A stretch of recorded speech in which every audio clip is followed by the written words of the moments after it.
श्राद्ध पक्ष की दसवीं, एकादशी और द्वादशी, इन 3 तिथियों पर एक रोटी में थोड़ा सा मीठा रखकर सोमप पितृ का नाम लेकर यदि गाय को खिला दिया जाता है, तो अगर कोई पूर्वज प्रेत योनि में भी पड़ा हुआ होता है, भटक रहा होता है, जिसको पिंड नहीं मिला, जो अचानक मर गया होता है, अधोगति में चले गया होता है, उस जीव की मुक्ति 10वीं श्राद्ध पक्ष की, एकादशी श्राद्ध पक्ष की और द्वादशी श्राद्ध पक्ष की, ये 3 दिन सोमप पितृ का नाम लेकर रोटी में, पूड़ी में मीठा रखकर अगर गाय को खिला दिया जाता है, ये 3 दिन तक, तो वो पितृ कभी भटकते नहीं है, उनको मुक्ति प्राप्त हो जाती है, मोक्ष में। पितृपक्ष को हम समझे।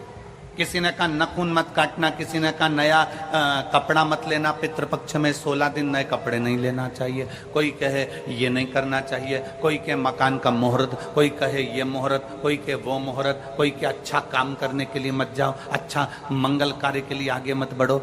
शिव महापुराण की कथा कहती है कि पितृ बुरे नहीं होते हैं,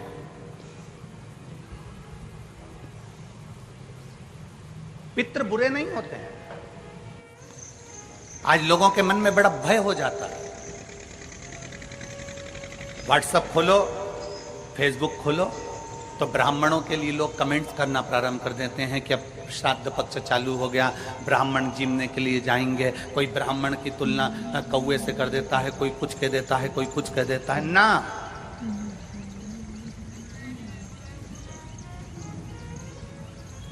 गायत्री करने वाला ब्राह्मण, वेद पाठ करने वाला ब्राह्मण, संध्या करने वाला ब्राह्मण की तुलना किसी साधारण से नहीं होती, उसकी तुलना तो स्वयं नारायण और ब्रह्मा से होती है, स्वयं नारायण और ब्रह्मा से होती है। किसी ने कहा कि तुम अभी नया वस्त्र मत लो, पितृपक्ष चल रहा है, नया काम मत चालू करो, पितृपक्ष चल रहा है। श्राद्ध का मतलब क्या है? श्राद्ध का मतलब है आपकी पूर्ण श्रद्धा, आपका पूर्ण विश्वास, आपका पूर्ण भरोसा, पूर्ण श्रद्धा, पूर्ण विश्वास, पूर्ण भरोसा।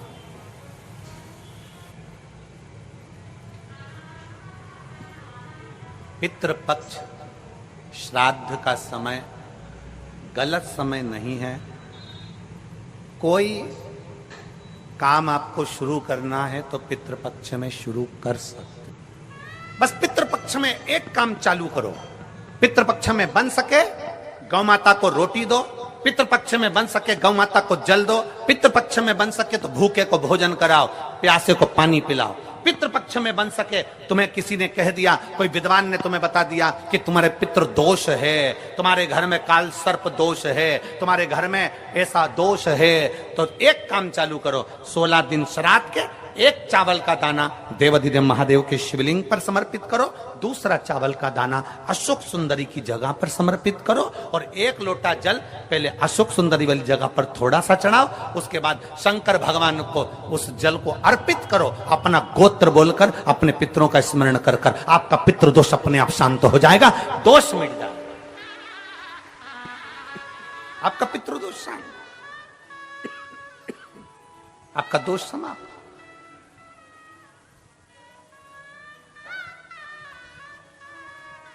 एक चावल का दाना शिवलिंग के ऊपर, एक चावल का दाना अशोक सुंदरी की जगह। और जल कहां चढ़ाना है? पहले जम के बोलो जरा, आवाज नहीं आई, जम के बोलो जरा, अशोक सुंदरी की जगह। और फिर जल कहां चढ़ाना है?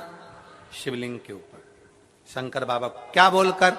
अपना गोत्र। जिसको गोत्र नहीं मालूम उसको एक चीज मालूम होना चाहिए, शंकर का नाम, श्री शिवाय नमस्तुभ्यम, ओम नमः शिवाय, नमः शिवाय, गौरी शंकर।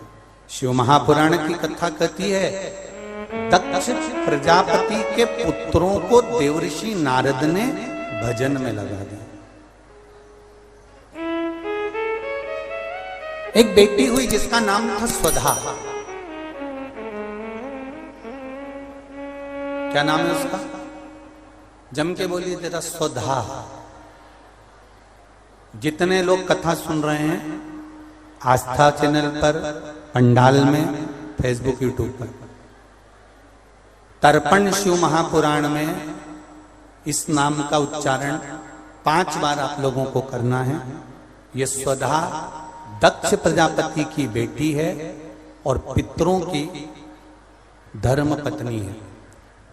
इस पितरों की धर्म पत्नी स्वधा का नाम लेने से अगर हमने कंडा, गोबरी, गाय का जो गोबर होता है कंडा, उसको जलाकर अगर धूप नहीं दी हो या किसी ब्राह्मण को भोजन आदि नहीं कराया हो या तिलांजलि तर्पण नहीं करा हो, पिंड नहीं दिया हो या श्राद्ध पक्ष में किसी को कोई दान ना करा हो तो उसका दोष ना लगे, उसके लिए तर्पण शिव महापुराण में पितरों की धर्म पत्नी स्वधा का नाम का स्मरण आप और हमको साथ में करना।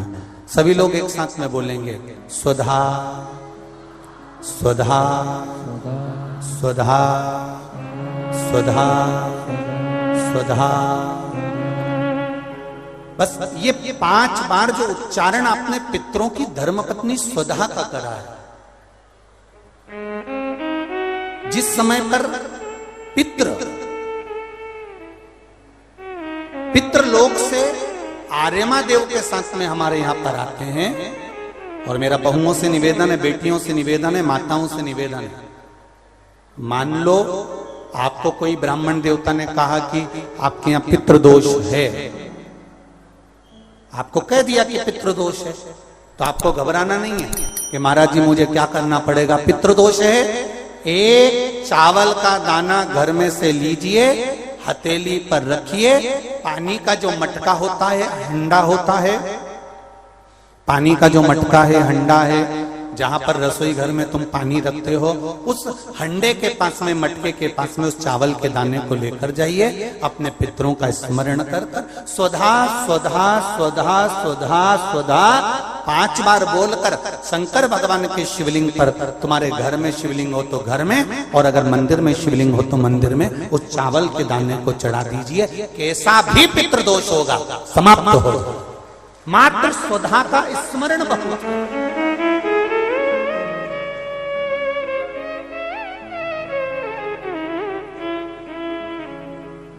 हम तो उनसे भी कहेंगे जिनका बार बार एक्सीडेंट होता हो,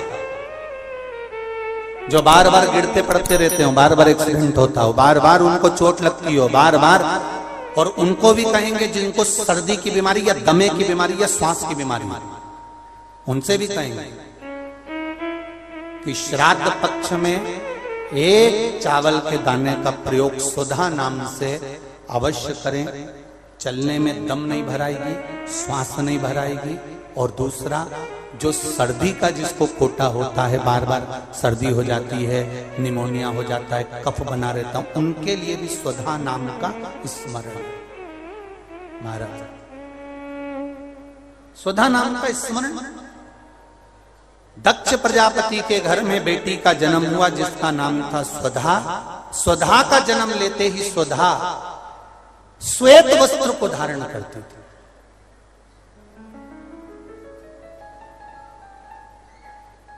कोई वस्त्र अगर स्वधा पहन रही है तो श्वेत वस्त्र धारण कर रही है। एक दिन माता प्रसूति ने स्वधा को बुलाया। स्वधा, आप इधर आओ। स्वधा आई। हाँ मां। बेटी, जब घर में इतने सारे आभूषण हैं,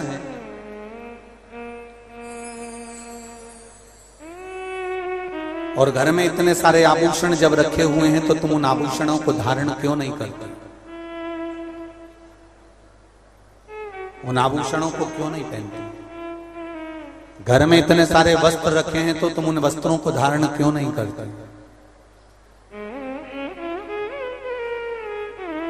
स्वधा कहती है मां। संसार सागर में जब किसी के प्राण छूट जाते हैं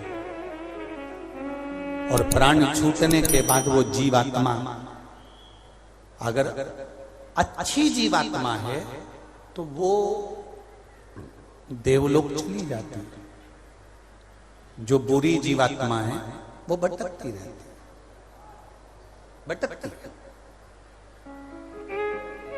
मां उन जीवात्माओं के कल्याण के लिए मैं श्वेत वस्त्र धारण करता हूं। श्वेत वस्त्र, श्वेत चावल का दाना,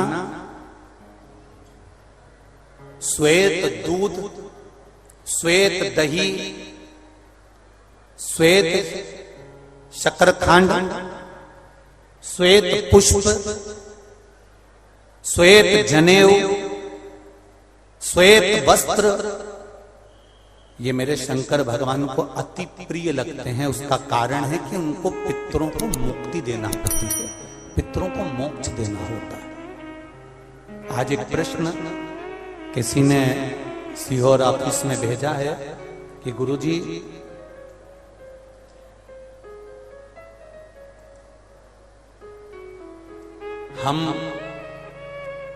हमको श्राद्ध पक्ष में हम जो ब्राह्मण को भोजन कराते हैं या हम किसी को भोजन कराते हैं तो वो हमारी जीवात्मा को क्या वो मिलता है?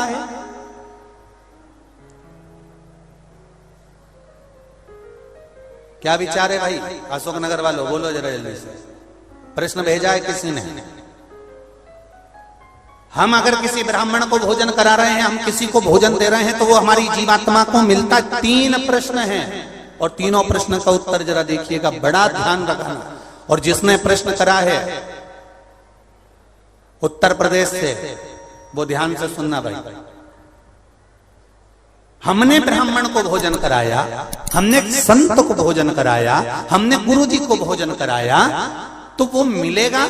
पहले तो ये अंदाजा करिए कि आप भोजन दादा ससुर के नाम से करा रहे हो तो दादा ससुर का नाम लेना पड़ेगा। बोलो सही है कि गलत है? गोत्र बोलना पड़ेगा। उसका कारण क्या होता है कि हमने पत्र लिखा और ये पत्र लिखकर हमने इसको मोड़कर हमने वो डाकघर के डब्बे में डाल दिया। हमने नाम लिखा, पता लिखा, पिन नंबर लिखा, एड्रेस पूरा लिखा, मोबाइल नंबर पूरा लिखा और हमने डब्बे में डाल दिया। अब पूरे अशोक नगर में चौराहे चौराहे पर ढेर सारे डाकघर के डब्बे लगे। इन सब डब्बों में से चिट्ठी इकट्ठी होती है, एक जगह पर आती है, बड़े डाकघर में पहुंचती है, बड़े डाकघर में से छटकर फिर एड्रेस पढ़ा जाता है। एड्रेस में तुम्हारा नाम पढ़ने का बाद में पहले ये पढ़ेंगे कि पिन नंबर क्या है, फिर पढ़ेंगे कि शहर का नाम क्या है। उसमें लिखा होगा गुना और गुना का पिन नंबर डाला होगा तो चिट्ठी को छाट छाट कर अलग रखते जाएंगे। अब गुना में ये चिट्ठी बड़े डाकघर में जाएगी, बड़े डाकघर में चिट्ठी पहुंची गुना के। अब वहां पर बैठकर छाटा गया कि बजरंग कॉलोनी के पास कौन रहता है, तो एलआईजी के पास कौन रहता है, तो चारभुजा नाथ जी के पास कौन रहता है, तो राजेश्वर मंदिर के पास कौन सा रहता है, कौन से वार्ड में रहता है, उसको छाट कर अलग रखा जाएगा। फिर वहां के डाकघर वाले व्यक्ति को, उस डाकिया को वो दिया जाएगा और उससे कहा जाएगा कि ये चिट्ठी पहुंचा दो। अब जरा प्रोसेस देखिए, डाली थी अशोकनगर में, इतने सारे डब्बों में इकट्ठी होकर एक डब्बे की चिट्ठी एक जगह पर इकट्ठी हुई बड़ी डाकघर में, वहां से इकट्ठी होकर फिर दूसरे डाकघर में गई, वहां से फिर धीरे धीरे डिवाइड होती चली गई। उसी तरह तुम्हारी लिखी हुई डाकघर की चिट्ठी जब वहां तक मुंबई पूना तक जा रही है और सही जगह नाम और एड्रेस है तो सही जगह पहुंच रही है। उसी तरह अगर श्राद्ध पक्ष में तुमने ब्राह्मण को भोजन कराया है, नाम और गोत्र लेकर कराया है, तो वो उस तक पहुंचता ही है, ये निश्चित है, उस तक पहुंचेगा। फिर दूसरा प्रश्न किया उसने, गुरुजी से पूछ के बताना कि गुरुजी तो कथा में कहते हैं कि मनुष्य की योनि छूटने के बाद फिर कौन सी योनि मिलती है किसको मालूम। ये गुरुजी ने कथा में कहा। तो हम भी नहीं कह रहे झूठ की हमने कथा में नहीं किया, हमने कहा। तो उसने प्रश्न करा, अगर वो दूसरी योनि में होगा तो तुमने जो भोजन दिया हो सकता है वो सांप बन गया, चींटी बन गया, झिंगूर बन गया, शेर बन गया, तो वो खीर पूड़ी खाएगा क्या?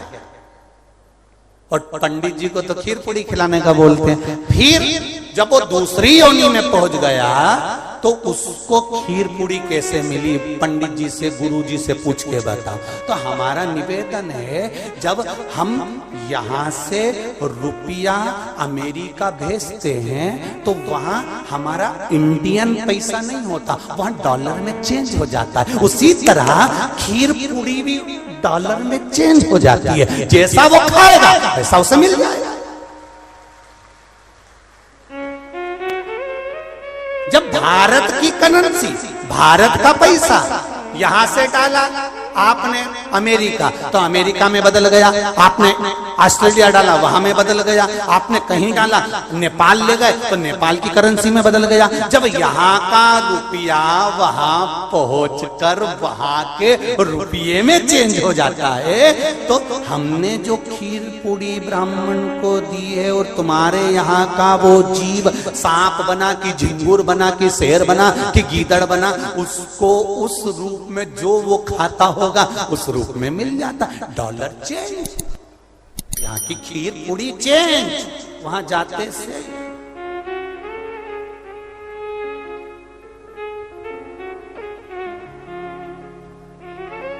फिर तीसरा प्रश्न लिखा, अगर हमारे घर के पूर्वज शिव महापुराण की कथा सुन सुन के तर गए तो फिर हम श्राद्ध काय को करें?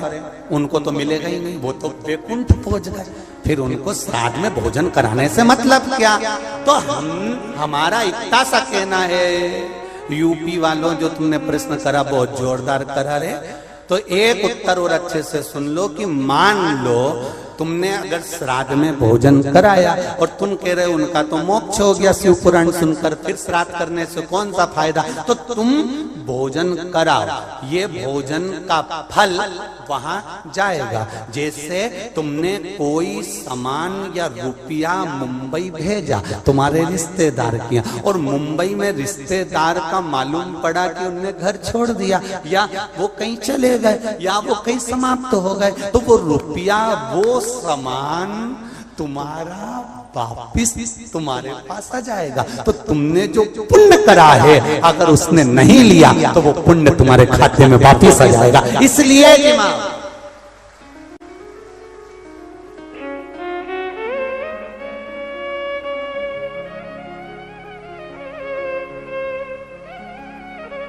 पुण्य करो, सत्कर्म करो। और कथा का स्मरण, बड़े बड़े किस्मत वाले हैं अशोक नगर वालों, बहुत बहुत किस्मत वाले हो, घर जाके नजर उतरवा लेना राई नोन से।